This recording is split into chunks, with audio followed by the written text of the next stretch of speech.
Recording in progress.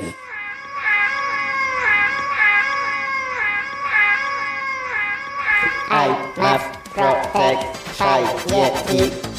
I love mouses. How are you? Hope you're fine.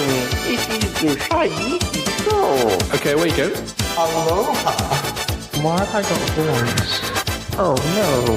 You've got to be joking. I can't believe this. Oh, it's the Shy Life Podcast. Oh, there's going to be some drama ahead. All I wanted was a pie, and then I hatched out of an egg. Okay, bring the mic over. He's ready to record. Is it metaphorical? Is it deep? Oh, your show's getting so international, Paul. Boy, he said all that shy is right. You're such a wimp. Blimey, Governor, it's the Shy Life Podcast. Oh my goodness. Hello, Paul. I do know how he's done it. 34. Excellent. 834. 834. 834. 834.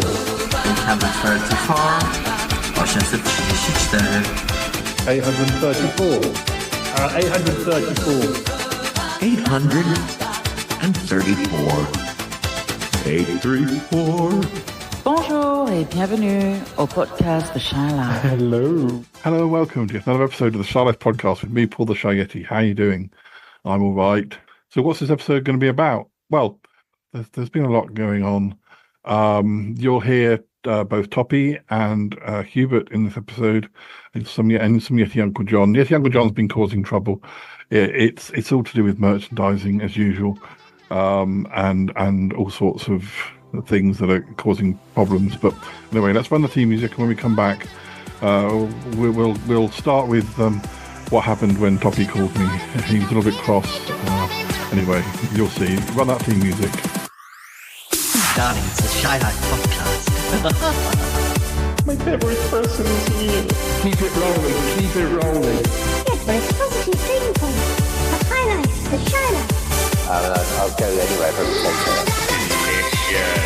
Hello, Captain. How are you? Go Shy Yeti. Oh, I haven't found out my secret. Ricky Hammers. I love the Yeti. That's just my favorite thing. If you thought that was bad, just listen to this. Yeah, I'm strangely drawn to Yeti Uncle John's ankles as well. I could eat my body weight in crisps. Has anyone seen my hot sausage? It's all gooey and meaty and yum, yum, yum, yum, yum. Oh my goodness. It was enormous. I don't think I'm ready to speak about it. Here comes the grizzly. It's the Shy Life Podcast. I can't wait for it to begin. It's alright, I'm just being an alien. I never realised aliens could be so friendly. I like that. Hi there.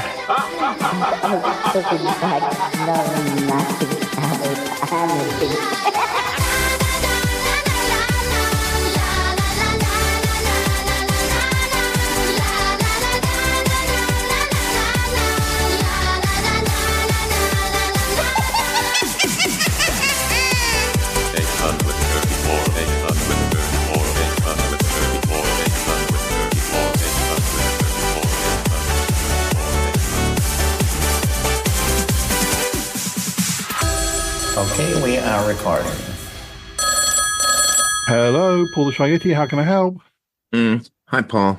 Hi. Are you busy?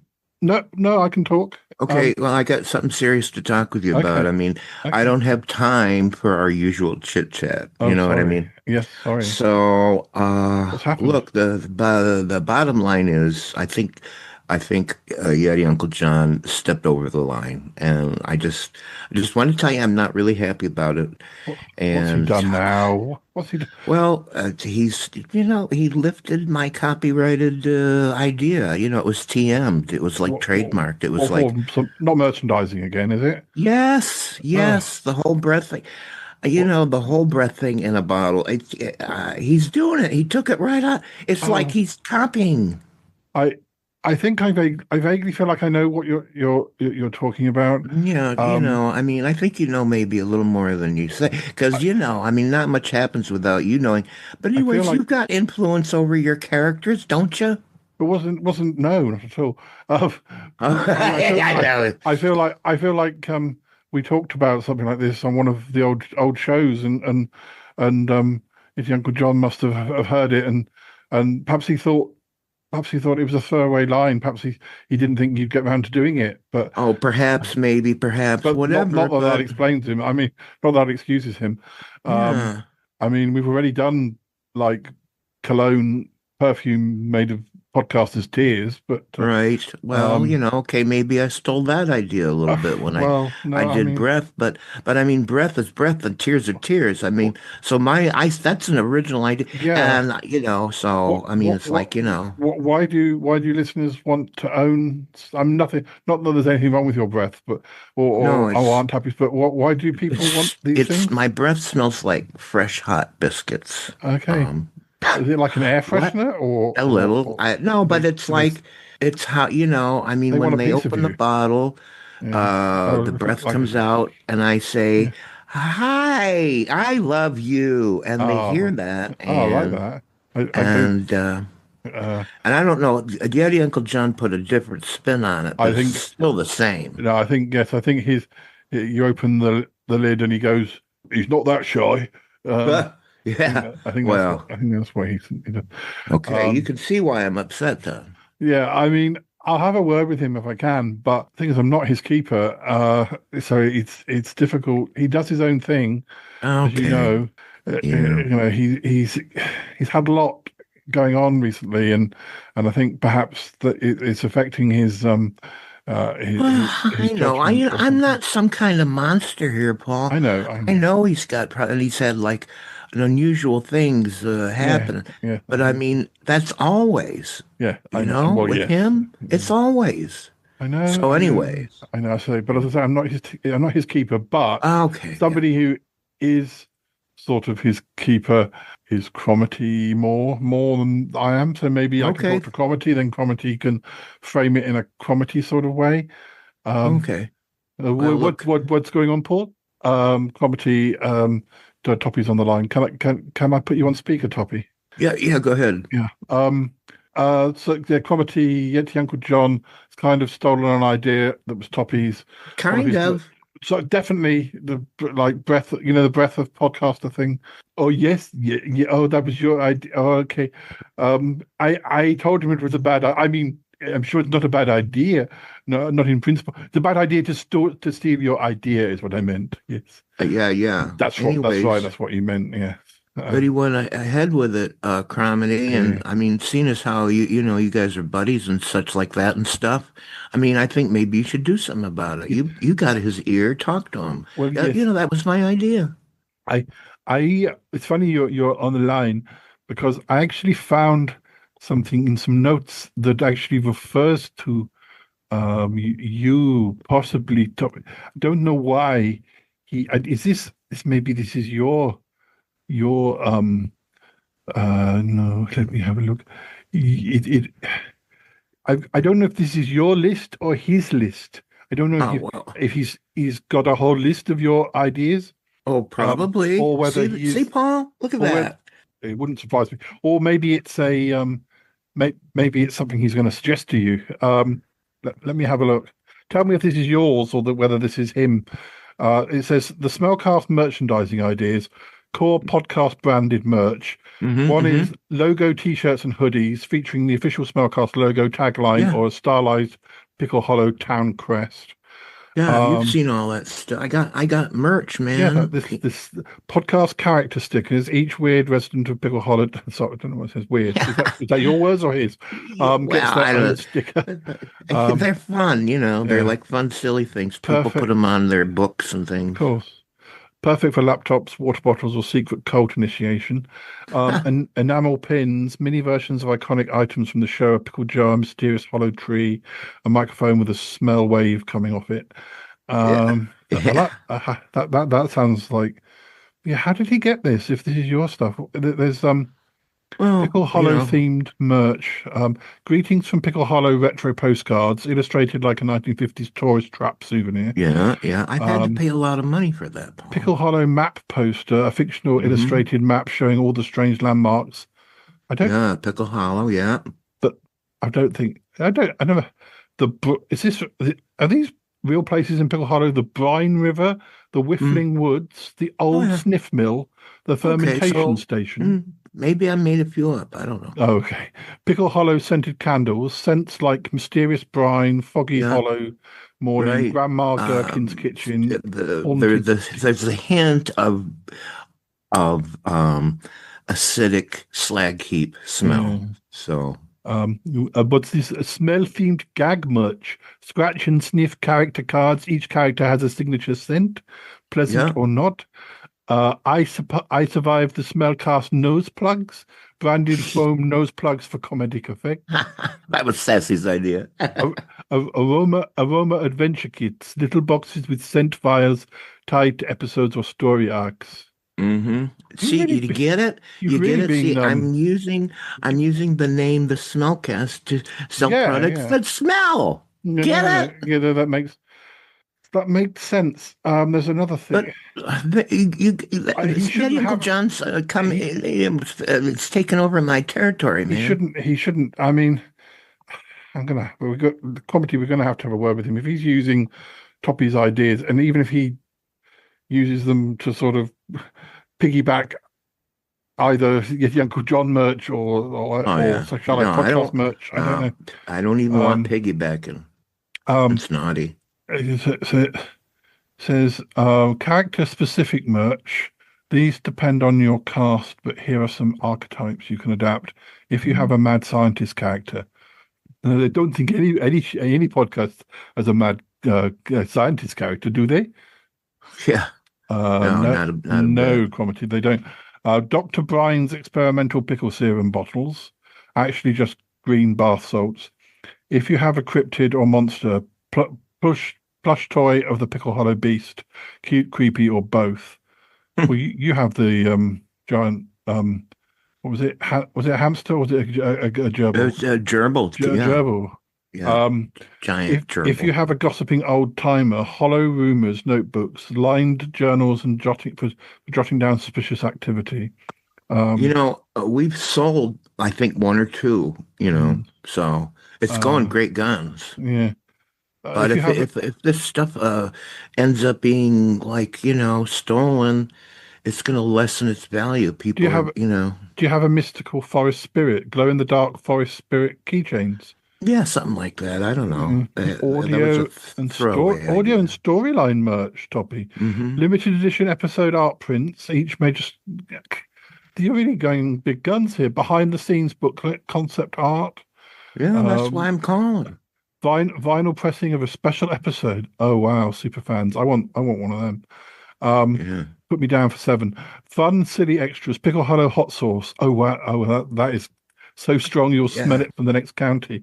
Pickle shaped stress balls branded with the Smellcast logo. Yeah. And they're in the shape of a nose. Official Pickle Hollow resident ID cards, customizable with the buyer's name and bizarre occupation. Yeah, and then there's the Pickle Hollow secret code and the secret code ring. Yeah, look. Let me talk to you. Let me talk to you, Uncle John. I wish you would. I've just got a. I think I've got a text. Hubert wants to see me. I never know when Hubert's going to be around these days. I think. Funnily enough, he's talking about merchandising. Well, not my stuff, I hope. No, I think it's stuff he bought when he was a fan of Sutton Park. Yeah, I think he bought a lot of Sutton Park merchandising. I think he's trying to sell it back to me, but so it's going to be one of those days, Comedy. You need to talk to Yeti Uncle John. I need to talk to Hubert. All right, Paul. I'll talk to you. Snap to it. Crown. Right. I'll give you a call at the end of the show, Toppy, and I'll tell him he must. Well, you found this in his flat, Comedy. Yes, in the magpie hut. One of the magpies was using it as a latrine. Really? Anyway, don't worry about that, Toppy. I'll get back to you. I'll get back to you later. Okay, I wish you would. Thanks. Yeah. All right, come on, Comedy. Oh, by the way, have a good show. Thank you. Comedy, go and see Yeti Uncle John. I'm going. Listeners, you better listen to something And when we come back, we'll speak to Hubert about whatever it is. But go on, run along.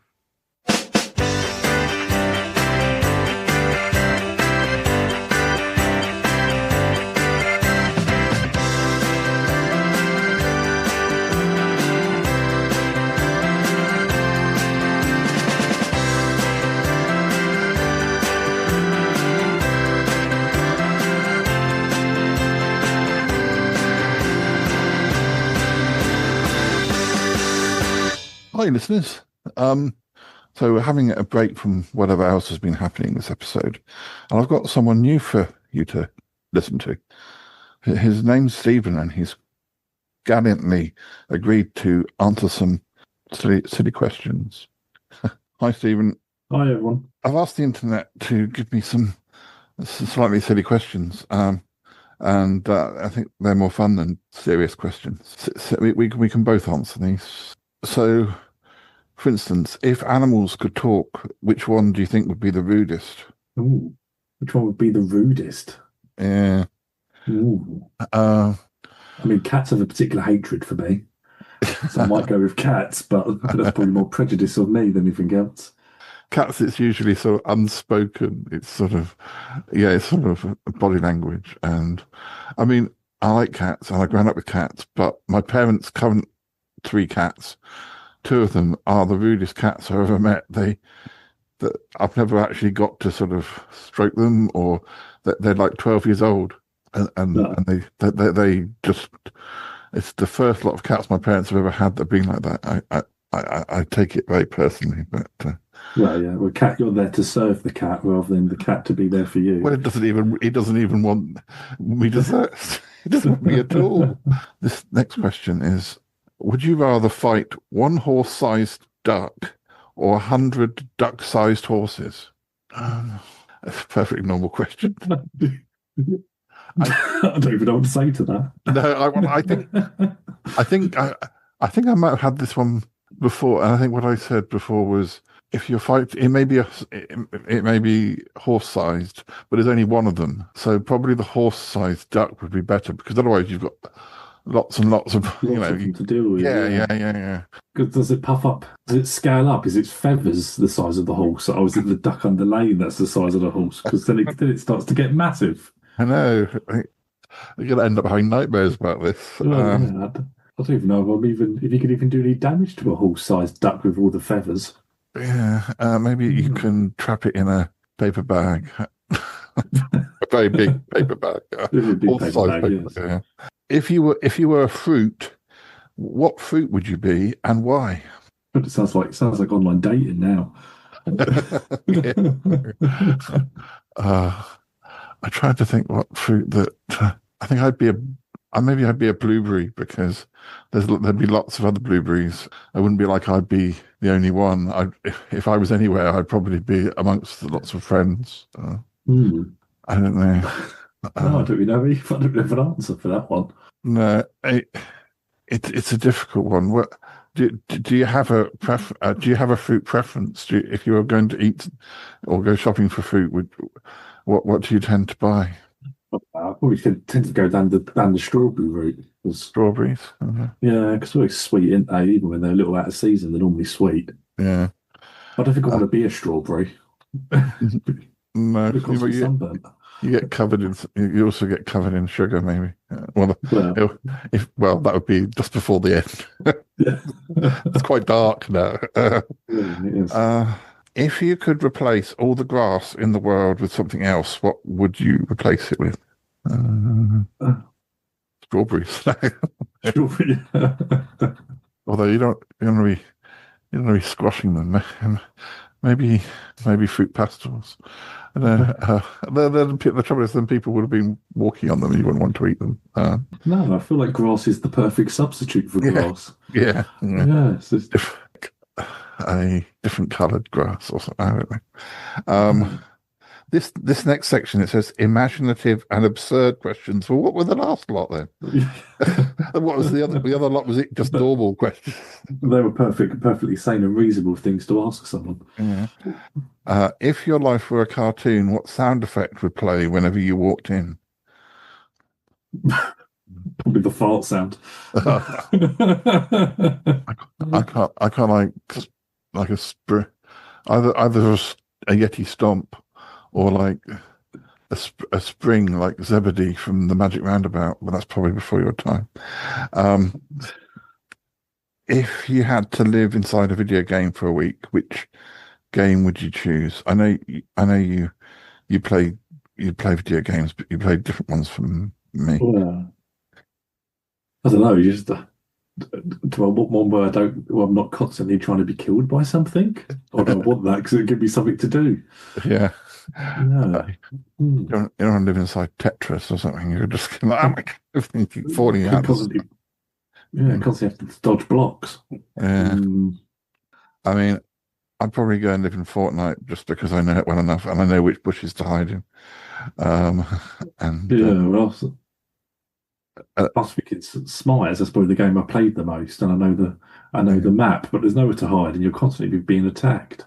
Yeah, trouble with Fortnite in the same way, it keeps getting smaller and smaller, so it herds you into the center or whatever. You've got to have the cop-out answer of GTA because that's just a normal city. I think the only time I ever played that, I wasn't very good at the driving, and I wasn't really sure what I was supposed to be doing, so I just kind of went around running people over and seeing if that was what I was supposed to do, which I don't think it was what I was supposed to be doing. Well, that's what most people do, so you probably do. Oh, well, that's right.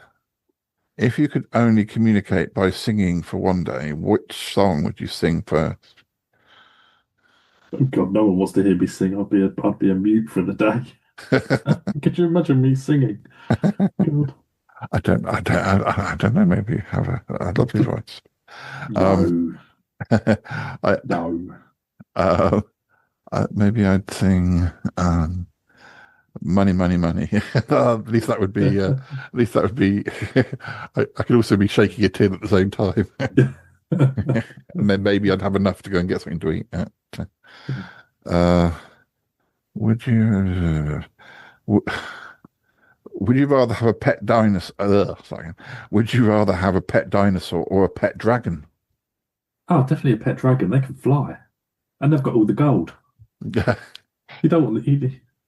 I think. What would you rather have? I feel like dragons are probably more intelligent, and yeah, they kind of they tend to left guarding things. Dinosaurs are a bit. I think they're probably a bit hard to train. They just seem to sort of tread on people. It depends which ones. But yeah, dragons have got a certain sort of. Yeah, I think all the best people have dragons. But yeah, they've got a mystique and a bit of mystery to them. Yeah. Especially, and dragons sometimes can talk. Yeah. She's got a dinosaur roaring at you for food. It's just like that. Well, they decide tell me what you want, and then they decide you are the food if you don't get that order right. Yeah. Would you rather only be able to whisper or only able to shout for the rest of your life? Ooh. I don't know. Neither seems very convenient. No, but I guess whispering, because I think you get sick of your own voice if all you heard was like yourself shouting. Can you cheat and use a megaphone while you whisper? Yeah, I don't know, because I don't know how they could get around you. I don't know how they could stop you doing that. So, if you could create a new ice cream flavor that's ridiculous, what would it be? Every flavor's been made. Well, yeah. I mean, there's an ice cream shop I've been going to in the Isle of Wight, which literally has different things every day, and I've never seen so many different flavors of ice cream. And then quite recently, I went to an old favorite ice cream shop in Broadstairs, which I used to go to years ago, and I was really shocked that although it was really good ice cream, they only really have about a dozen different flavors, and they just kind of combine them in different ways to make different sundaes. But I was really kind of like, you mean you don't have 150 different flavors? Do I have to eat this flavor that I'm making up, or am I making it up as a bit of a revenge flavor? Yeah, whatever you like, really. Well, just because I picked the flavor doesn't mean I'm the one that wants to eat it. No. I wonder if I'd think of a nice one and then think of a nasty one. Maybe. I mean, fish ice cream doesn't sound like a good Oh combination of no, texture or flavour. The two no, things don't feel like they go together. no. Maybe. Like pigeon. Not pigeon. Or maybe pigeon, pigeon and pig. That's no. No, dust flavor ice cream. I don't think that would be very nice. No. But Does it take on the texture as well? Dust? Is it all gritty and yeah, like when you get cookies and cream or cookie ice cream? You get lumps of dust in it. Yeah. It's funny how it's easier to pick a flavour you don't like than a flavour that you would like to eat. Yeah, I mean, I do like. I mean, if I see a flavour that's different or what a flavour I've not had, I always get. I do like to try different flavours. So I get a bit bored with the same sort of half a dozen that you see everywhere. But and you never know what new random concoction is going to be your new favourite. yeah, I might like something like cherry, and I wonder what I like cherry ice cream. I wonder what you could combine cherry with them. That would be nice. Maybe cherry and raspberry or something. Maybe yeah. Maybe you could do like a cherry eight. If you could get something that was a bit like lemonade, because I'm sure you can get sort of like a lemonade type flavor ice cream. You could have like a cherry aid ice cream, sort of maybe. I'm sure you can yeah. I'm sure you can pretty much. Well, if that shop in the Isle of Wight is anything to go by, Crave's Ice Cream in Ventnor, just in case they want to sponsor this podcast. Yeah, I mean, they have so many different flavors. If your socks could talk, what would they say about your day? You've got smelly feet. I think that's fair enough.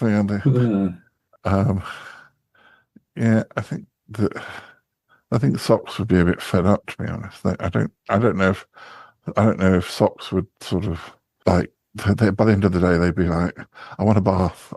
Put me in the washing machine. Spent all day in the dark. What do they know about my day? Yeah. Also, what happens? Where do they go when they go missing? I lost one recently, and I just have no idea where it went. I can only think that it got caught up in something, and maybe it's actually wrapped inside something, like up the sleeve of something. I just haven't found it yet. Well, I think I might have made this up. I think I saw a video of someone taking apart a washing machine, and all of their socks had somehow got into like underneath the mechanism or something, and there's just 30 socks under there. No pairs, obviously, because they don't exist in the real world. No. It's weird. There's probably somebody, there's probably somebody inside the washing machine. Help, let me out.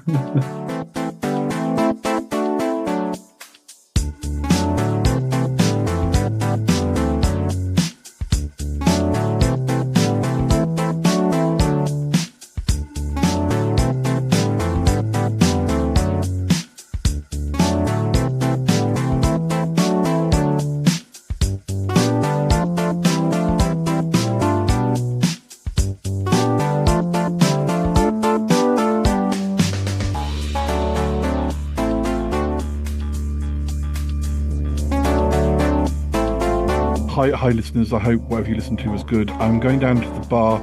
Apparently Hubert's down here. He's been cleaning out his cupboards and has got, oh my goodness, the whole bar is covered in knickknacks and Sutton Park themed whatnots. Oh, I can't stand this eBay thing. God, what a waste of time. Hubert, hello, Paul. Hello. You've been having a clear out then? You've definitely... Well, yeah. You're definitely sure you want to get rid of these things? I'm definitely sure. Of course I do. I can't believe I was such a fool to buy all of this stuff. I can't believe you. I didn't even know half these things existed. Do you have an itinerary? You want me to? I mean, yes. To a certain extent, I guess for my own. I don't have half these things. I didn't know half these things were made, so I will probably take them off your hands. But I want to know what's actually here. Have you got an itinerary? Here it is, right Yeah, here. right. No, we call it a list. Yeah, a list of things. Okay. Official Jelly Monster slime tub. Comes in colours not found in nature. Smells faintly of school dinners. Actually, I got 10 of those. 10 okay, of those. Right. Funny enough, Callum sent me an article. They very recent. This is a real article. They found some strange jelly deposits in Sutton Park, in the real Sutton Park. Oh, yes. So all these years, people have said I'm just imagining it. It looks like there always have been jelly monsters. Well, I know there's been jelly monsters in Sutton Park. If you say so, Paul. What's in it? Wobble-activated jelly monster lamp. The light flickers every time the lamp jiggles, which is constantly. Very Does it annoying. work? Does it work? Oh, it works. Oh, yes. Very highly annoying. Jelly monster stress blob, squishy, sticky, and somehow always slightly cold. You push it in, and it stays like that. It never recovers. It's stupid. I wonder who made half these things. I mean, I was living it. I wasn't making merchandise for it. Somebody obviously was. Probably. Yes. Yeah. Someone got quite rich off of my money. Yeah. DIY Jelly Monster kit includes powdered jelly, googly eyes, and a warning label that says "Do not name it." I laugh now when I think of that short, hot second that I was all enthusiastic about that ridiculous soap. I think, I think the moment that you tipped over the edge was when we went and visited Sutton Park that time, and it wasn't what you thought it was going to be. No, to be fair, it's not what it used to be. It's not what it used to be like in the 90s. So you say. Everything seemed really kind of happy and jolly, and jelly monsters having picnics and things. It wasn't like that in the 90s, I can tell you. What's this? Oh, this will be Azrael stuff. He was the spider, as you'll probably remember. Plastic spider villain merch. Bag of 1,000 plastic spiders, all identical, exactly like the props. Comes with a certificate of screen accuracy. Yes. I wonder if there's anything to do with Barry the Bat. Spider Commander walkie-talkie only transmits static and occasionally hisses. Yes. Thrilling. Spider Army battle mat, a fold-out sheet of paper with forest written on it in marker pen. I'm ashamed to say that I got it, yes. That just sounds like somebody's really having a joke with that one. I'm sorry, Hubert, but Spider Villain voice changer makes your voice sound like a slightly annoyed kettle. I hope it's an electric kettle. I didn't even take that out of the bag. Most of these things are still in the bags and packages they came in. Well, they'll be worth more, and if I don't want them, then there'll be fans of Sutton Park maybe who will buy. Yes. You'll have to buy them. Anything that doesn't get sold, you're going to have to pay me, Paul, from your money. Yeah. Well, Patreon money. It'll be Patreon money. Retro 90s throwback items. Well, this is from the era of the show. Sutton Park VHS box set, blank tapes. The box art is gorgeous. The tapes contain nothing. Very authentic. Very authentic. Okay. Official Sutton How am Park. I ever going to sell these things? They're so stupid. I'll take them off your hands. So say Patreon. I'm sure we must have enough money in Patreon money. I mean, I'm sure you do. Yes. The millions. Official Sutton Park fanzine reprint, photocopied at a suspicious angle, stapled badly. It was a Xerox. The whole thing was Xeroxed. Cheap. Typed on a typewriter. Who did? I wonder. I bet I know who did this. We used to have a fan called Lee, who was the fan of the show. Like we only had one genuine fan, but he became part of the show. Also, there was Filthy Luca, before Filthy Luke. He was the merchandising guy. I bet this is either to do with him, it's either to do with Filthy Luke or to do with Lee the fan, or maybe it was Filthy Luke making merchandise to sell to Lee the fan, who I haven't seen either of them for years.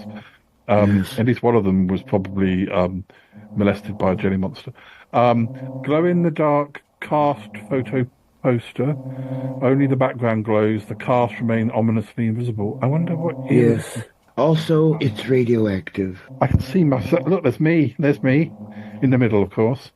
with my brother, and I think you'll recognise some of these people. Nick, Harry. I think this is probably mid-90s, before people got. Yes, you're all so young. Yeah, It's detestable. As seen on local TV mug, the logo rubs off after 2 washes, just like the original merch would have been. I don't think we were ever seen that. I don't think we were ever seen on local TV. I guess we might have been seen on local TV in Sutton Park and not been aware of it. Ultra low budget prop replicas, a cardboard portal to another dimension, pre-crease for easy collapsing mid-scene, monster repellent spray bottle filled with water, label says definitely works. Sutton Park Field filming permit lanyard looks like it was printed on a home inkjet in 1994. Exactly. That's possible. We started in 92.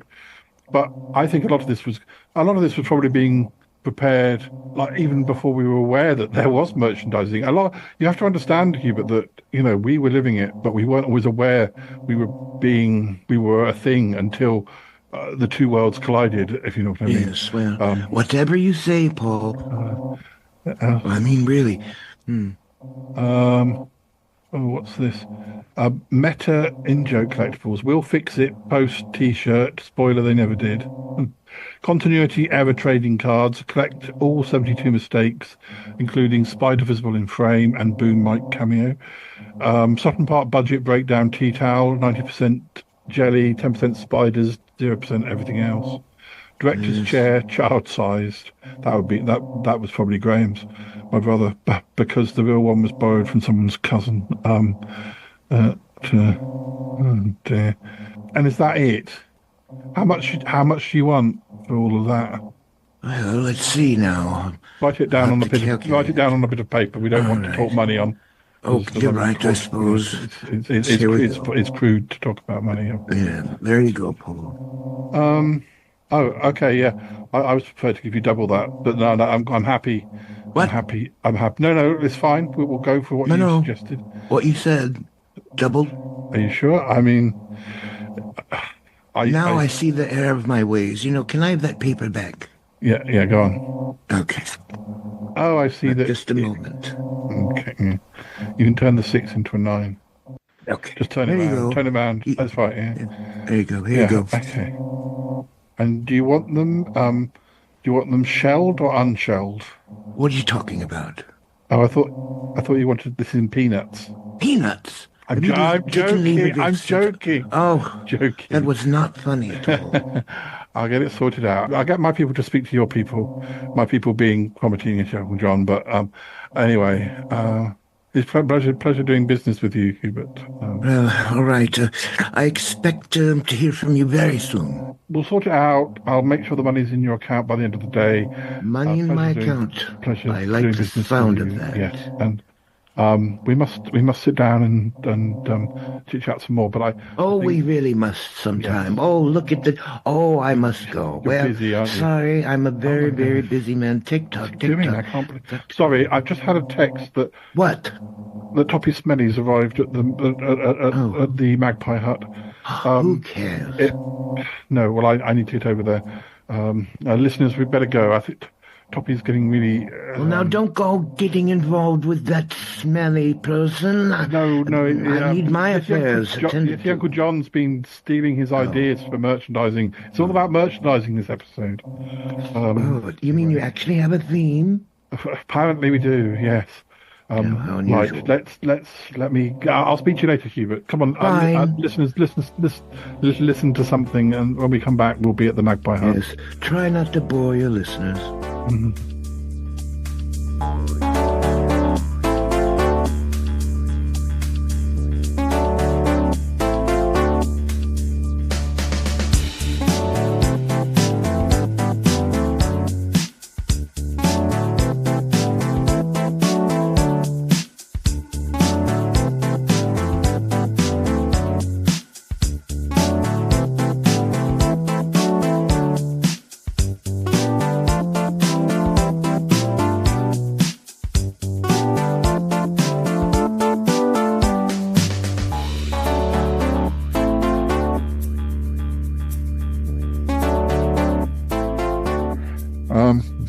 I've got something else to.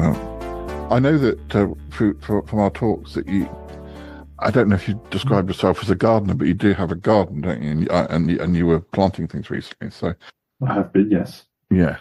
So one of the things we do on the Shallow podcast is, years ago when the show started, I wanted to do like an agony aunt section, and I wanted people to write in so we could answer them. And we even got an agony aunt called Bettina, who ended up, well, we never got the letters, so Bettina's still around, but she didn't do much agony aunting. But recently we discovered that the letters had all been sent to the wrong address, and suddenly I've got masses of letters turning up. So I've been slowly grouping them together, and I've been sort of sharing them with different guests, and I've tried to keep areas of expertise. So I've got some gardening ones, and I've done some of the gardening ones with my mum because she's got a garden, but I also thought I'd share a few with you. Now, these gardens, they're sort of, I don't think they're totally normal gardens, so don't expect completely normal questions. This is the Charlotte podcast after all, but I'll read you the first one, see what we can, if we have any thoughts. So, dear Paul and Stephen, my sunflowers have started making a faint humming noise at night. My neighbour says it's the wind, but I'm convinced they're trying to communicate. Should I hum back or call a botanist? Now, have you ever had experience of humming sunflowers? Or no, I've never. I can't say I've ever had a sunflower hum at me. Other plants then? Well, we all have pasts. Yeah, exactly. Yeah. I wonder whether it isn't a prank by like a load of teenage bees, like who are trying to, how like teenagers, I mean, only the other day I was sitting here by myself one evening, and there's some kids kept coming and running up to the front door and like ringing the doorbell and knocking on the door. I think they were just bored because the trains were delayed. And the first time I never even thought, and in fact I thought it was a delivery. And all I can say is that they must move extremely quickly, because I got to the door and absolutely silent, not a sign of life at all, not even tittering. So I wonder if this is like that, but with bees hiding in sunflowers and trying to sort of just entertaining themselves during the summer. Yeah. In which case there would be no real reason other than pranking, I suppose. Let's see. Dear Paul and Stephen, every morning, one perfectly ripe tomato disappears from my vine. I set up a camera and caught my cat delicately picking them. How do I stop her without hurting her feelings? It's kind of strange. I'm not aware that cats eat tomatoes, so that's a curious thing. Maybe you should follow the cat and see where the cat's taking them. Yeah, maybe he's running a backstreet pizza shop. Yeah, because it could be going to lots of different gardens, and it could be sort of, it's got a stall on the local market or something. And maybe it's trying to tell you that it needs more vegetables in its diet. Yeah, that's also a possibility. But I think I do agree that following the cat is the best, because it's not normal behaviour. Cats and tomatoes don't really have much of a, they're not known to hang out. I think that would be a good idea. Okay. Dear Paul and Stephen, I swear my compost heap is breathing. It rises and falls like it's asleep. Is this normal decomposition, or should I be worried about a new life form? I think I might be worried about an old life form before I'm worried about a new one. Yeah. The thing is, with compost heaps, it could be anything. It could be something surprising yet innocent, like a badger who happens to like the warmth in the winter, or it could be an alien or some sort of.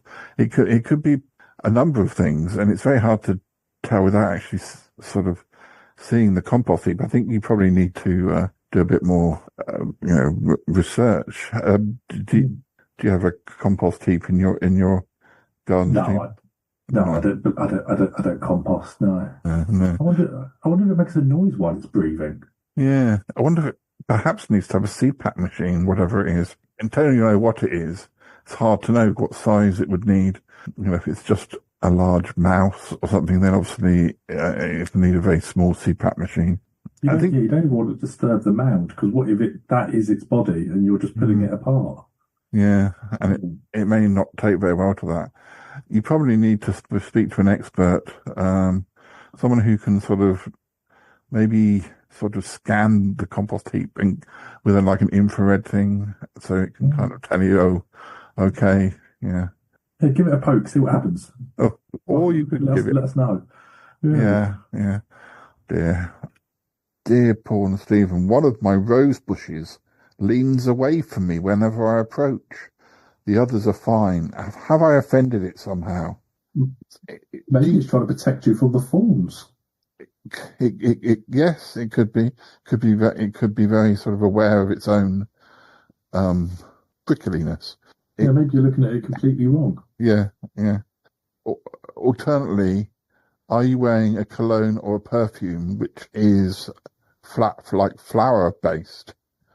Are you wearing something which could potentially have the hint of rose in the, so basically you're walking around wearing its own smell or a relative smell? It could be, I don't know, maybe I'm overthinking it and I'm but do just I like your suggestion, Stephen, though, that it is maybe just a very caring plant and it doesn't want you to hurt yourself. But do consider what perfumes you're wearing, because a lot of perfumes are sort of can be floral scented. You can be walking around with its slaughtered family on you. Exactly. No one just leading away. I think I'd lead away as well. Yeah. You don't always think about that sort of thing. Okay. Dear Paul and Stephen, I found a packet of seeds in my shed labelled "Do not plant." Naturally, I'm tempted. Should I risk it? Yes. Yes. Because don't do what you're told. Yes. Plant. Yes. You should always never do what you're told. Always be the rebel. Also, it's because Stephen and I want to know what it is. And being totally selfish here, it's not really going to affect us unless it's some sort of giant, like, creature thing that bursts out of a seed pod and takes over the whole world, like happens in Doctor Who sometimes. In which case, are bad. But we are kind of hoping that it could be something nicer. It could be like a raspberry plant or something, or I don't know, or a cheeseburger tree. Yes, no, we need to plant it now. We need this cheeseburger tree. Yeah, if it's not a cheeseburger tree, we're going to be very disappointed as well. So let's see, one or two more. The next one is, Dear Paul and Stephen, my ivy has started creeping into my kitchen through the window. It's now wrapped around my kettle. Is this a sign of affection or invasion? I mean, I have thoughts on this, but what do you think, Stephen? I mean, I think it's an invasion. It could be an invasion, or it could just want a cup of tea. No. Maybe this was what was in the packet that you wasn't meant to plant. Yeah, invading ivy. It could be. It's difficult, and obviously tea is also plant based. So, do plants drink tea, or I think it, or maybe it doesn't. It's trying to do the opposite. It's trying to prevent you from the tea. Yeah, a bit like the rose with the thorns, but it's hard to say. I don't think that it's a healthy situation though. Doesn't seem. No, it's not. I don't think it's a friendly thing. I think it's I think it's an offensive act. Yeah, it's not. It shouldn't be coming in your house. It hasn't been invited. It's beginning to, first the kettle, what next? You could give it its own kettle that it just has outside, but no, I think maybe time to cut back the ivy. I'm sorry. Yes. I think I think for the sake of humanity, we need to cut back this invasive ivy. Yeah. Dear Paul and Stephen, my carrots have grown in perfect circles, like they're holding hands underground. Is this a sign of some secret vegetable society? Doesn't sound right. They're holding hands. I think I'd be a bit. I'm always a bit creeped out when you see pictures of vegetables that look like things or people other than what they're meant to be. Do you know what I mean? Yes, it's.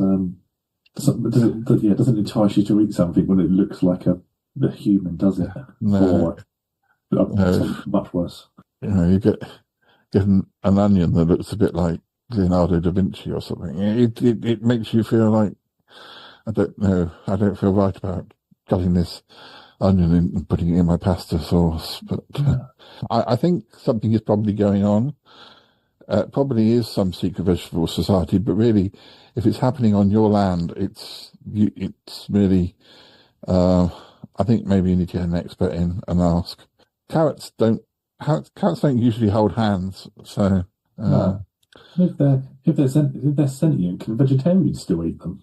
Yeah, I don't know. I've had problems with this with a friend of mine called Charlie Gurr, who's a bear, and he likes lots of different pies, but I'm never sure whether some of the pies he eats. Thinking, do you have friends who are those animals? How does that work? I'm like, you can't. You can't have rabbit pie and yet you're friends with a rabbit. It doesn't work. I'm never quite sure the morality of Charlie Gurr's pies. But anyway, that's a situation for another episode. But I've got a couple more. Dear Paul and Stephen, I woke up to find all my garden gnomes facing my front door. I didn't move them. Should I be concerned? The thing is, garden gnomes have a bit of a reputation of moving around, or whether it's because they've moved themselves or whether somebody, again, is playing a prank. Aren't gnomes meant to guard off evil? Yeah. I think I'd be concerned that maybe I'm the evil one. I don't know if they're all facing me in the morning. Yeah, I think maybe it's one of those things you need to put one of those, I don't know, well, just like a webcam or something, just record them to see what actually happens overnight. Or stick them outside the front door if you've got a doorbell cam and see what occurs. I don't know which is worse though. Them moving themselves or somebody else moving them. No, I know what you mean, but you're never going to solve a problem unless it's no good turning a blind eye. You can't move. You're going to move house just to avoid the situation. It's maybe you can go away on holiday, get someone to house sit, and see if they can deal with it. And you say, by the way, I have a bit of a gnome problem, so you might want to sort it out whilst I'm away. Dear Paul and Stephen, this is, I think, our last one, this episode. One of my tulips bloomed in the middle of winter, wearing what looks like a tiny knitted scarf. I don't knit. What's going on? Tulips blooming in the winter? Wearing a scarf. Did perhaps did you maybe have a cocktail before you went to bed the day? I just, it could again be a neighbour's pranking you. Are you sure it was an actual scarf? It wasn't just a sort of particular formation of that variety of tulip or something. Even tulips get cold. They do. Yes, I know. Yeah, I agree. It could be that the gnomes have been helping out the tulips. Or it could be squirrels. It could be, or it could be that rose with the thorns being helpful. I mean, the world of gardening is far more complex than I really know about, and I think it's something that perhaps we're not as well qualified to answer. We can only give only a certain amount of recommendations. But anyway, so Stephen, what have you made of your first appearance on the Charlotte podcast?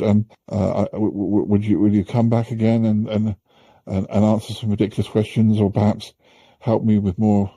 Perhaps a totally different subject of bizarre letters.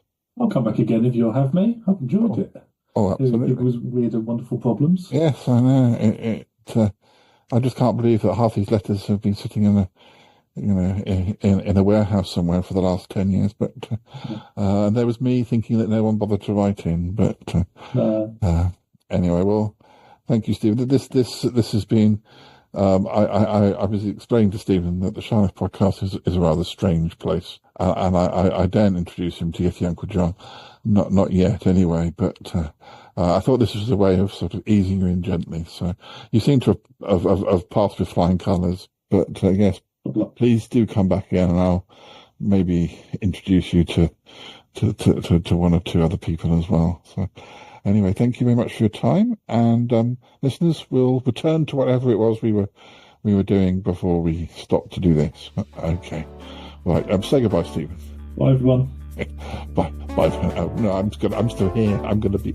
Yes, just listen to. I'll play some music, and then I'll be back again.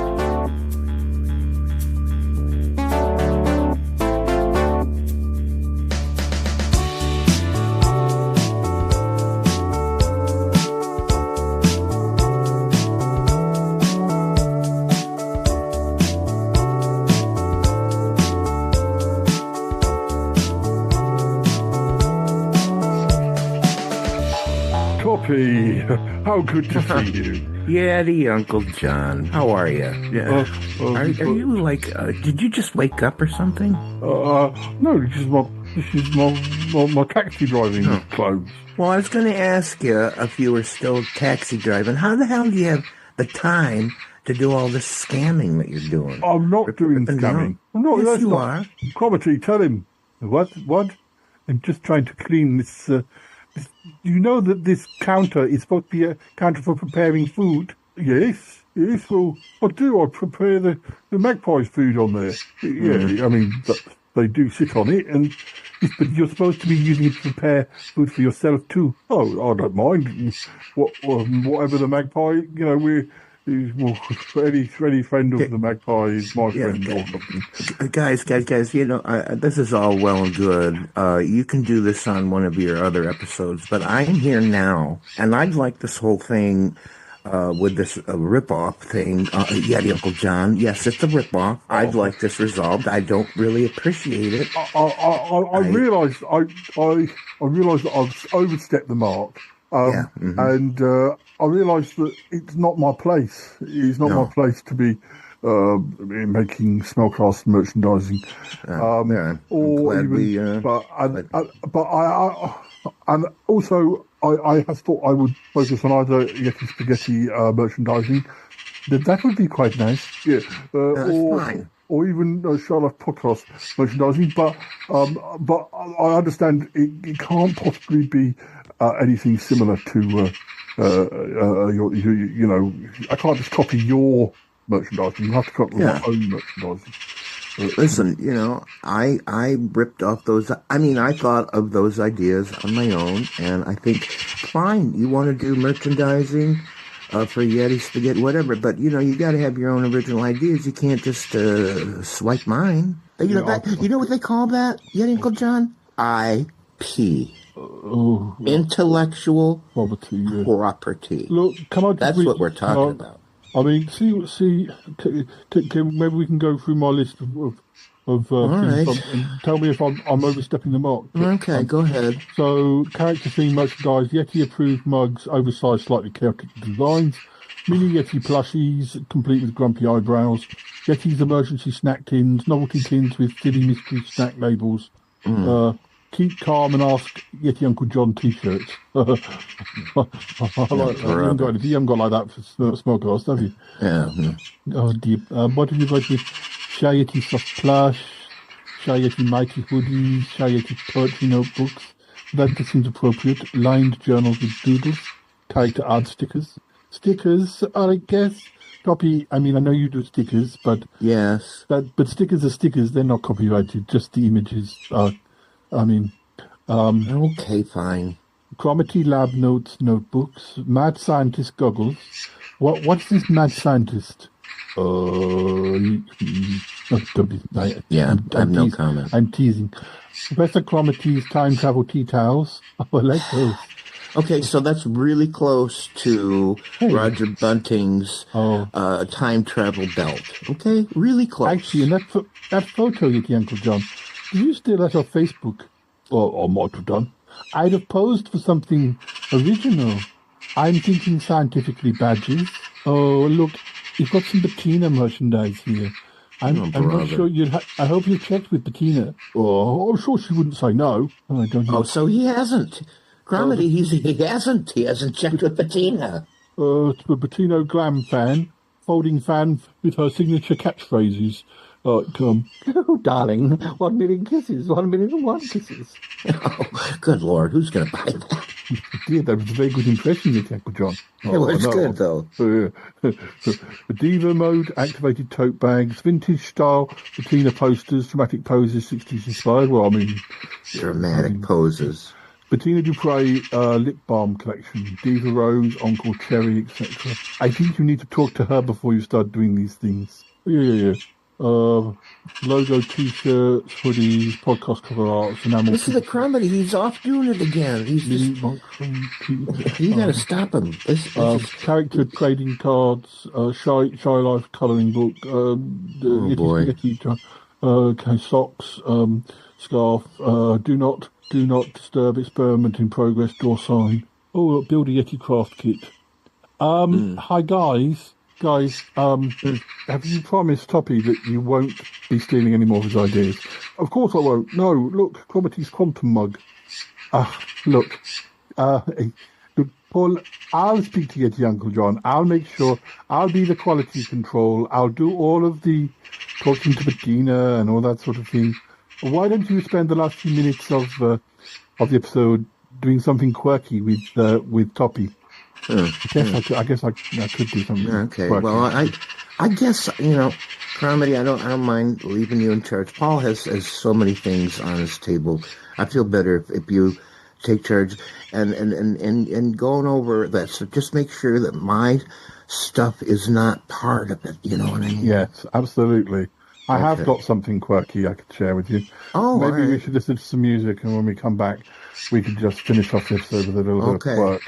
But I'm still a little frosted about this whole thing. I know. Well, you'll be so cheered up by my silly antics or my silly quirky stuff. Quirky. Don't steal anything. Don't do any. Comedy, I expect you to do a good job here. Yeah. I've just blitzed my Patreon budget buying possibly fake second part merchandise from Hubert. So, anyway, right, listeners, listen to something else when we come back. Just a little bit of quirk to finish the show. Yeah, see you on the quirky side. Yeah. It's the brainiest brain. It's a crazy appliance. It's as clever as heck. It's a wonder of science. You can start a war. You can sit on the fence, but there ain't nothing artificial about intelligence.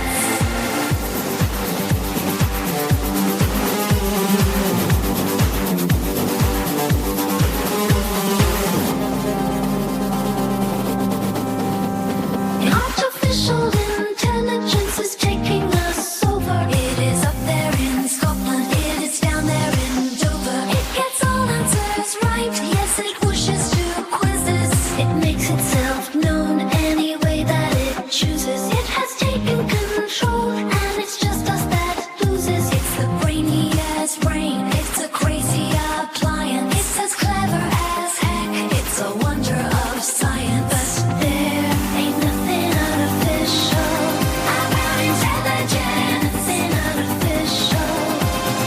There ain't nothing artificial. It's the brainiest brain. It's a crazy appliance.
Copy. Now we're just chilling out. Are you more relaxed?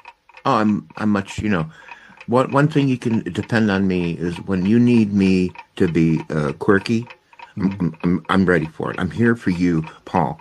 Yeah, I was reading this thing. I want to share it with you. I want your opinion. Yeah.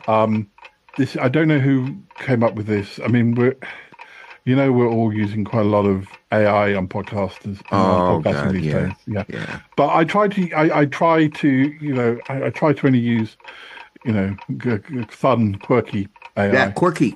Yeah. Well, here I have 20 talking points from an alternate Hollywood.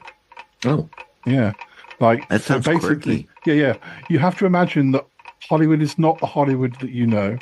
Hollywood, this is what would Hollywood look like if its biggest stars were grumpy fruit, sarcastic kittens, or angry dogs. Ooh. Yeah. Quirky. But you've never thought, yeah. It's no, pretty quirky. Yeah. So this is concept. This is very conceptual. I'll read a few of the things on this list, and and then we can kind of, agree. We can riff off it. Riff off it, yeah. In a quirky way. Yeah. Under this new alternate Hollywood, as far as casting and performances are concerned, method acting becomes dangerous when a grumpy pineapple refuses to stop poking co-stars with its spikes for authenticity. Sarcastic kittens dominate indie films, delivering deadpan one-liners that critics call existentially devastating. Angry dogs demand stunt doubles for scenes involving vacuum cleaners, scooters, or anything with wheels. Well, I can't blame them for that. No. Fruit actors insist on climate-controlled sets, claiming they bruise under emotional pressure. There. That is quirky. Yes. You can't deny it. No. It's quirky. And kittens refuse to do retakes, claiming the director should have captured the magic the first time. Well, I mean, that's... Again, I can't disagree with that. It kind of depends on what they're being paid. I guess. I don't know if in this alternate Hollywood, pay is fair, but I doubt it. But apparently, the red carpet culture would be different as well. The paparazzi struggle because the stars keep knocking over cameras, fruit by rolling, dogs by barking, kittens by accidentally swatting lenses. Obviously, and pineapples digesting them. Did you know, Paul, speaking of quirky, a pineapple, you can eat a pineapple, but while you're eating the pineapple, it's eating you. Oh. Did you know that? No, I didn't know that. Yeah, well, okay. Wow. Talk about quirky. That's quirky, right? Yeah, that's pretty quirky. I also imagine there must be quite a lot of, like, puddles of wee on the red carpet. Probably. It's just bound to happen. Yeah. Fashion becomes edible or chew-proof, depending on the species. Award shows run long because angry dogs keep interrupting acceptance speeches to bark at the orchestra. But it also claims, this paper claims, behind the scenes on this alternate Hollywood would be completely different as well. Directors complain that kittens improvise too much, adding sarcastic commentary to every dramatic pause. Fruit actors demand spa days to maintain their shine, hydration, and emotional zest. Dog actors insist on rewriting scripts to include at least one heroic growl per scene. Yeah, and this is what I heard, speaking of quirky, the dogs are easily distracted anytime someone throws something away, or just casually tosses a gum wrapper. They chase it and retrieve it. And it wastes time. That's what I heard. To be fair, some of this does sound quite familiar from working with Yeti Uncle John. And Charlie Gurr, because, well, I mean, they're both beasts. Industry politics in the alternate Hollywood would also be dramatically different. Rumours would swirl that Grumpy Grapes are planning a coup to take over the rom-com market. Kittens would boycott studios that refuse to provide velvet-lined trailers, and dogs would form a union demanding mandatory walk breaks every 45 minutes. I guess that's a little bit like, isn't it, when you in the modern in the real Hollywood or the existent Hollywood, if you're working with children, don't they have to have quite a lot of breaks? So working with dogs would just be like working with children. Yeah. Except that obviously dogs are cuter. When I get everybody and we record an episode of the Smellcast, no bathroom breaks. No. Paul, you got to do that because time is of the essence. They can pee and poop on their own time, And not while we're doing the show. This is what happens behind the scenes on Lotso as well. Same on Lotso. Okay. Yeah, that's right. Yeah, They don't like it. They can lump it, Genres and trends in the alternate Hollywood. Horror films are dominated by citrus, whose natural acidity adds tension. Kittens reinvent noir, starring in moody detective stories where they solve crimes but judge everyone involved. Dogs revive action cinema, though half the explosions are triggered by barking. And the last thing, it is quirky. The last thing on the list is business and marketing. Merchandising, back to that again. Merchandising becomes complicated because fruit-shaped plushies keep being mistaken for actual snacks. Ooh. I hate that. I ate what I thought was a gigantic plum the other day, and it turned out it was a cushion. That was probably one of Yeti Uncle John's, test items. Kittens refuse to promote films, claiming interviews are beneath their artistic integrity. Dogs excel at press tours, but only if every interviewer brings treats. Well, to be fair, that happens on the Shallow podcast. Yeah. The more the treats, the better the performance. That's right. So that's the alternate Hollywood. I mean, if dogs, kittens, and fruit were the kings or queens. It's got all the backstabbing of today's real Hollywood. It's great. It's not so different, is it? No. Just less, a bit more, a few more oranges, perhaps. But it is quirky. It's quirky. Look, before we sign off, and also, obviously, you know how we sign off, and then we come back. You know how in recent months, the Charlotte podcast has always wanted to have an agony aunt, and since the very beginning, but we thought no one was writing in.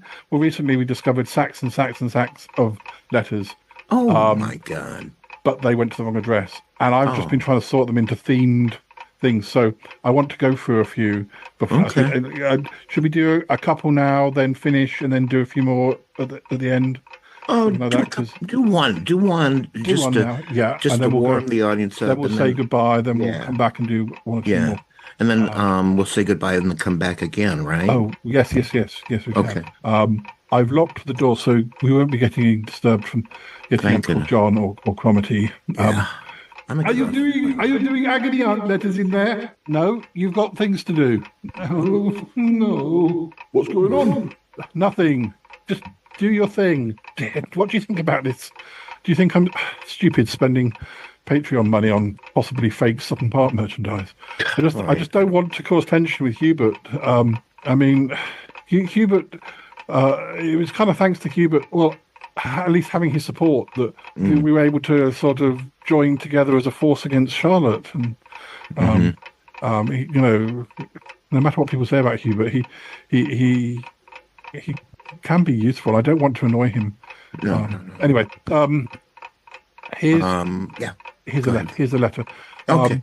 Dear Paul and Toppy, I think there's a theme. Let me tell you what the theme is before we go any further. So these are agony aunt letters that concern the difficulty of podcasting when your listeners are mostly made of soup or jelly. Yeah, happens. So it happens a lot. So this is the first one. Dear Paul and Toppy, my listener base keeps sloshing off mid-episode. I host a history podcast, but every time I get to the good part, half of my audience sloshes out of their bowls from excitement and they miss the ending. Are you sure? I wonder if he's sure that the sloshing is out of excitement. Could it possibly be boredom? That's what I think, Paul. Kind of shady, but fair enough. It could be. You have to consider that. I don't know who. Anyway, they write in afterwards. Sometimes write, or someone writes for them, demanding recaps. How do I keep soup still? How do I keep soup still long enough to finish a narrative arc? Signed, George. Yeah. Well, first of all, you take this one, Paul. Well, you answer this. It's difficult because. My advice would be. Oh no, I'm sorry. You go ahead. No, you go. I'm just wondering what flavor. I'm just wondering what flavor soup. No, I took the first one.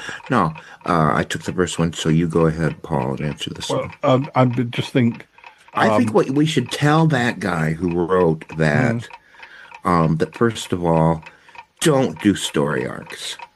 Just don't. Don't even you say that, it. but I think that soup and jelly listeners sometimes they need something a little bit. Oh, that's just an old wives' tale. They spend their life sloshing about and wobbling. Sometimes they need something with a little bit more meat. Yeah, well, you know what? Okay, look. You get a slurry of water and cornstarch, and you add that to this junk. So it's so thick, it can't slosh. It's like cement. There, finished, done. A slurry. Look, I've got 2 minutes. I think when we come back, Toppy, I'm just going to read you a couple of the headlines, and you choose which ones we talk about, because there were too many to do in one episode. But we'll let's say goodbye. Thanks, Toppy, for being here. I hope we've been able to solve your problems.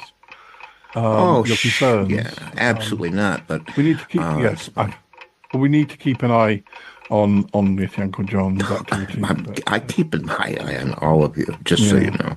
Yeah. Well, join us again soon. Do take care. Yeah, this is I think our second or third goodbye. But we'll be back. No, this is our first goodbye. But anyway, you're just thinking of all the many episodes you've done in the last 10 years. But we'll be back with a few more letters at the end. Yeah. We'll be back for our first anyway, goodbye, listeners. Yeah, goodbye. Bye.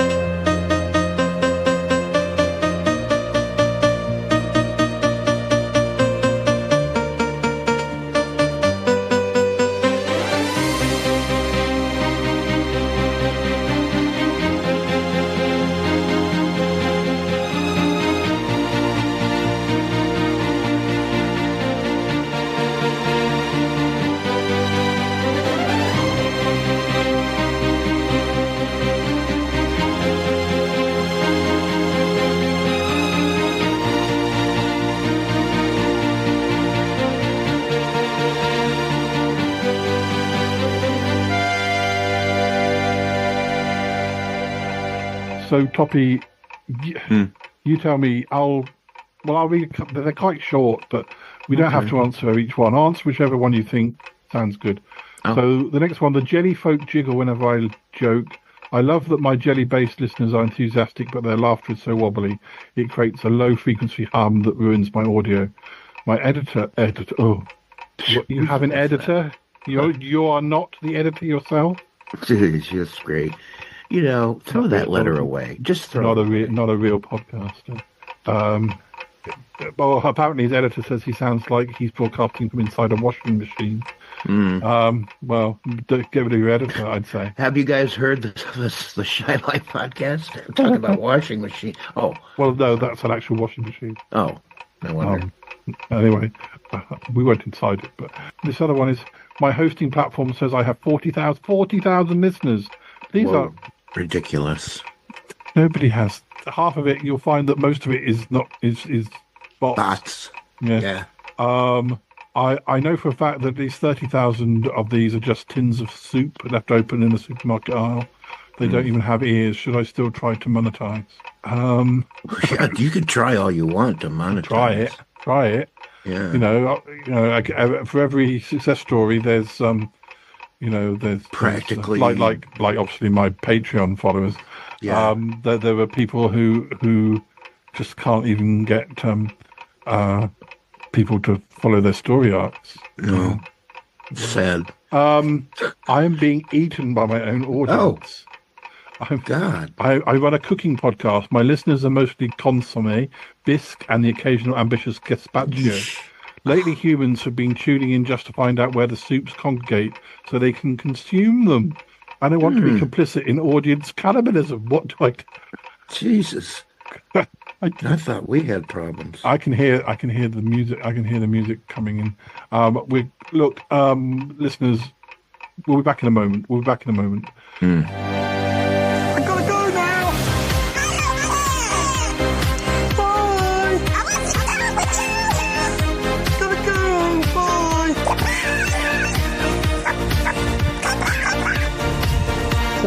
Goodbye,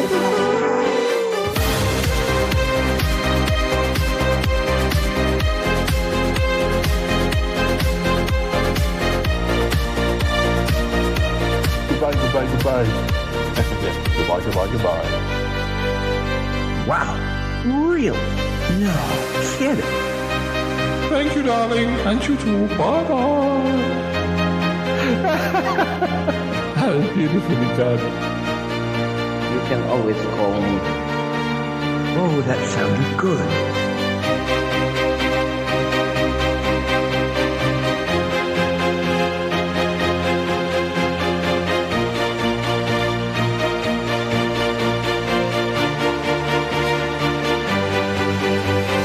This show is part of the Pride 48 network. Find more shows over at pride48.com. Oh dear, what's going on now? Oh, it's the Shy Life podcast.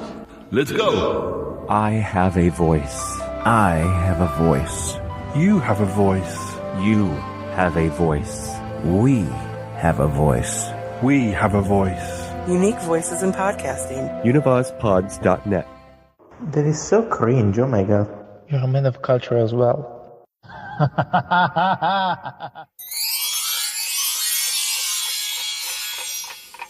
I don't know what to make of these questions from podcasts. Yeah. Anyway. Now I realize why you never did a real agony aunt episode. Now I know. 'Cause that was riveting. We've got one or two more. Oh God! Okay. We've TikTok. That's what Hubert usually says. Yeah. TikTok. The jelly community is too supportive. Every time I express even mild self-doubt, my jelly listeners form a giant wobbling pyramid outside my studio window to cheer me up. Yeah, it's sweet, but also deeply unsettling. I mean, I don't even know what to say. How do I set boundaries with gelatin? I mean, you've got a studio. These podcasters, they've got these are first world problems. They're talking about 40,000 listeners and studios. Well, meanwhile, we're in our bed sits, having to deal with boilers making noises and washing machines going into full spin and trains going past. Yeah. And little kitties meowing. My live show's a disaster. I tried doing a live recording. Half the soup audience evaporated under the stage lights, and the other half kept trying to climb back into the pot. You're doing live live shows where you've actually got that bit like what you did at 548 Toppy all those years ago. I've never done that. I've done a live show, but not a live show with somebody watching me. My listener mail is impossible to read. Fan mail? Broth? Wow. Fan mail written in broth. What's that? Fan mail. That if you are soup and you write a letter in soup, you're sort of spreading bits of yourself onto the page, aren't you? The jelly listeners want a theme song they can jiggle to. My soup listeners keep cooling down. Oh, tell me if any of these sound worth replying to. I'm losing the jelly demographic to a rival podcaster. Another host has started a show called Wobble Talk, and all my jelly listeners have defected. I mean, that must be a bit like if you do a weird, quirky podcast. About, if you do a weird podcast about a community of weird characters, and then somebody else comes along and does a show also about a weird community of characters. Yeah. Except it didn't work out like that for Shall I podcast. We were able to bond and make our worlds collide. Yeah, we did. We've been able to. I mean, talk to Wobble Talk. There'll be a point where Wobble Talk is the new kid on the block. Wubbies. Yeah. But at some point they'll be running out of material and they'll appreciate a collaboration. And then you can exist. The Smellcast and the Shy Life podcast exist separately and together. And together, yeah. Maybe we're a rare example of that. I don't know, because we're so awesome. Yeah. My listener metrics keep melting. The sloshing is killing my sound quality. My live shows keep ending in spillage. They keep taking my metaphors literally. My merch isn't soup friendly. Well, I design T-shirts and stickers, but my audience keeps asking for thermally insulated jars. and non-reactive containers. I'm a podcast and not a cookware brand. Should I pivot? You should pivot, right. My listener engagement is too wobbly. Some of these are... the same problems are coming up time and time again. I'm being blamed for spoilage. My podcast is too chunky. Oh, God, Jesus. Jelly-based listeners say their content is too dense and they prefer something smoother. We'll put it through a sieve then. They keep asking me to simmer down. I think I'm falling for it. Condense the length of your podcast, buddy. Yeah. That's what you got. I think I'm falling for a listener who is pudding. Who is pudding? I thought we were talking about jellies and soup. We're talking about pudding now. What are they putting things where? I don't know. It's the delightful raspberry jelly, sweet wobbly voice. With seeds or without? I don't know. I think we better go. I think I need to lie down. These letters are doing my head in. Shall we go and get fish and chips? Oh, please, yes. Let's. Quirky fish and chips, obviously. Quirky fish and chips. Let's sneak out the back. Do you guys sprinkle vinegar on your fish and chips? Yeah. Let's sneak out the back door so Cromitty and Yeti Uncle John don't notice we've gone. Please, yes. Come on, let's go. Sneak. Bye, listeners. We're off to be quirky. Yeah. Bye for now. I can't believe falling in love with the raspberry jelly. It's sick. I just think that because of my whole thing with the jelly monsters, I think I would find it very difficult to fall in love with the jelly at this point because I had such trauma with them as a young man. I don't blame you. It's just the way it is. Am I wrong? Is that a bad thing? You're not wrong. I know. Well, thank you. I'm glad you said that because it just makes me. You can own those feelings, Paul. Yeah. Thank you. I should write an agony art letter to you. Yeah. Sorry. Thank you. Yeah. I feel better.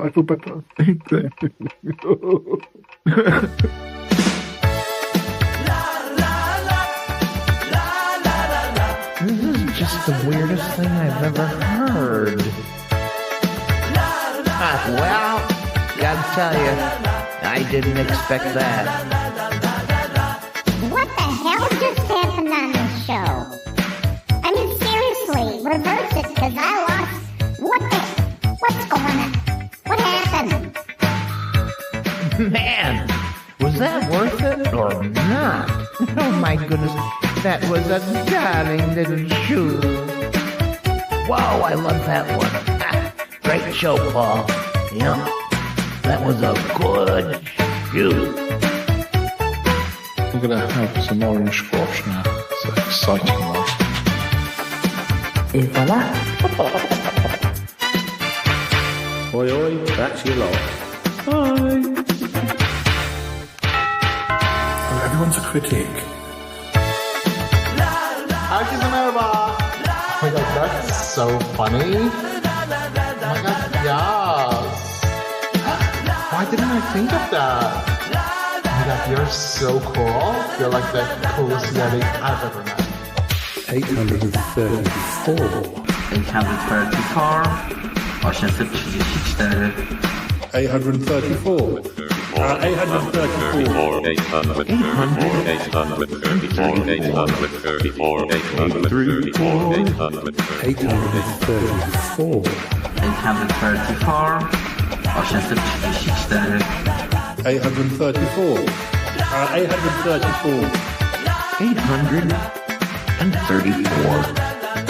834.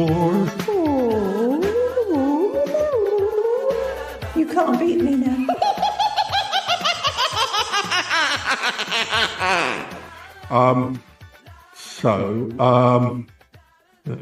Well, you're gonna have to edit out all this space, Paul. You're gonna be busy with this one. Yeah. Oh, here we go. Yes.